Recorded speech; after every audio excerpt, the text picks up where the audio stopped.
من خافقي ارسلت بالود مرسال، من جوف قلب تحتوي هالمحاني، وبصادق الاحساس قلبي دعاني.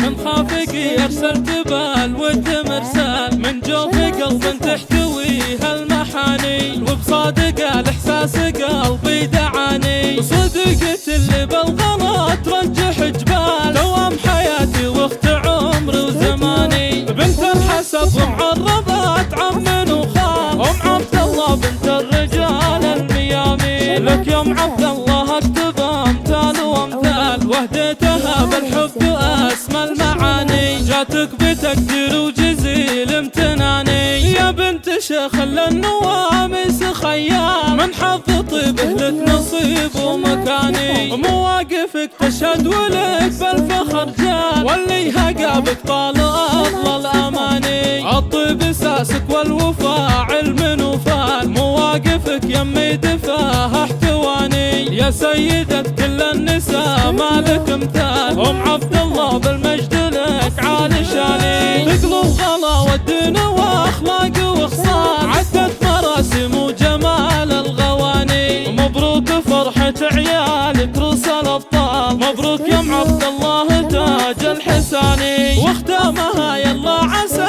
سنينك طوال، والخير فالك كل وقت واني. من خافقي ارسلت بالود مرسال، من جوف قلب تحتوي هالمحاني، وبصادق الاحساس قلبي دعاني. صدقت اللي بالغلط ترجح جبال، دوام حياتي واخت عمري وزماني. بنت الحسب ومعربات عم وخال، ام عبد الله بنت الرجال الميامين. لك يا ام عبد الله اكتب امثال وامثال، وهديتها بالحب اسمى المعاني. يا بنت شيخ للنواميس خيال، من حظ طيبه لك نصيب ومكاني. مواقفك تشهد ولك بالفخر جال، واللي هقابك طال افضل الاماني. الطيب اساسك والوفاء علم وفال، مواقفك يمي دفاها احتواني. يا سيدة كل النساء مالك مثال، ام عبد الله بالمجد لك عالي شاني. تقلب غلا والدين واخلاق وخصال، عدت مراسم وجمال الغواني. مبروك فرحة عيالك رؤوس الابطال، مبروك يا ام عبد الله تاج الحساني. واختامها